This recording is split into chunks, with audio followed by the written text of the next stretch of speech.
ദൈവകരുണയോടുള്ള ഭക്തി പ്രചരിപ്പിക്കുന്നതിൽ പ്രശസ്തയായ പോളിഷ് കന്യാസ്ത്രീയും മിസ്റ്റിക്കുമായ വിശുദ്ധ ഫൗസ്റ്റീന കോവൽസ്കിയുടെ സ്വന്തം പേര് വഹിക്കുന്ന ഒരു ചിഹ്നഗ്രഹം ഇന്റർനാഷണൽ ആസ്ട്രോണമിക്കൽ യൂണിയന്റെ 2026 ജനുവരിയിലെ ഒരു ബുള്ളറ്റിൻ പ്രകാരം വിശുദ്ധ ഫൗസ്റ്റീന കോവൽസ്കിയുടെ ബഹുമാനാർത്ഥം ഒരു ചിഹ്നഗ്രഹത്തിന് ഫൗസ്റ്റീന എന്ന് പേരിട്ടു. ചൊവ്വയ്ക്കും വ്യാഴത്തിനും ഇടയിൽ പരിക്രമണം ചെയ്യുന്ന ചെറിയ ഗ്രഹത്തിനാണ് ഫൗസ്റ്റീന എന്ന് നാമകരണം ചെയ്തത്. വിശുദ്ധ ഫൗസ്റ്റീനയുടെ ആത്മീയ പൈതൃകം ആഗോളതലത്തിൽ സ്വാധീനം ചെലുത്തിയിട്ടുള്ളതാണ്. ചെറിയ ഗ്രഹങ്ങളുടെ പട്ടിക തയ്യാറാക്കുന്നതിന്റെ ഭാഗമായാണ് IAU ഈ പദവി പ്രഖ്യാപിച്ചത്. പരിക്രമണ ശാസ്ത്രവും വിശുദ്ധിക്ക് ആഗോളതലത്തിലുള്ള അംഗീകാരവും ഈ പ്രക്രിയയിൽ സംയോജിപ്പിക്കുന്നു. യൂണിയനിൽ നിന്നുള്ള ഡോക്യുമെന്റേഷൻ ഈ നടപടിയെ വിശേഷിപ്പിക്കുന്നത് വിശുദ്ധ ഫൗസ്റ്റീനയുടെ ആഗോളതലത്തിലുള്ള ആത്മീയ സ്വാധീനത്തെ അംഗീകരിക്കുന്നുവെന്നാണ്.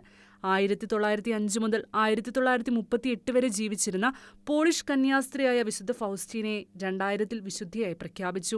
2020 വത്തിക്കാൻ വിശുദ്ധിയുടെ തിരുനാൾ ദിനം റോമൻ പൊതുകലണ്ടറിൽ ചേർത്തു. ഈ തീരുമാനം 2025 ചിഹ്നഗ്രഹ അംഗീകാരത്തെ പ്രതിഫലിപ്പിക്കുന്നതായി റിപ്പോർട്ടുകൾ സൂചിപ്പിക്കുന്നു. IAU മാർഗനിർദ്ദേശങ്ങളനുസരിച്ച് കൃത്യമായ പരിക്രമണ ഡാറ്റ സ്ഥിരീകരിച്ചതിനു ശേഷമാണ് ഗവേഷകർ പേരുകൾ നിർദ്ദേശിക്കുന്നത്. കൂടാതെ ചരിത്രപരവും സാംസ്കാരികവുമായ പ്രാധാന്യത്തിനായി വർക്കിംഗ് ഗ്രൂപ്പ് അവയെ അവലോകനം ചെയ്യുന്നു. ഗൗഡിയം പ്രസ് പറയുന്നതനുസരിച്ച് വിശ്വാസം, ചരിത്രം, ആധുനിക ജ്യോതിശാസ്ത്രം എന്നിവയെ ബന്ധിപ്പിക്കുന്ന വിശാലമായ ഒരു പാറ്റേണിന്റെ ഭാഗമാണ് വിശുദ്ധ ഫൗസ്റ്റീനയുടെ നാമം ചിഹ്നഗ്രഹങ്ങളുടെ പട്ടികയിൽ ഉൾപ്പെടുത്തൽ. മറ്റ് നിരവധി ക്രൈസ്തവ വ്യക്തികളെയും IAU ഇത്തരത്തിൽ അംഗീകരിച്ചിട്ടുണ്ട്.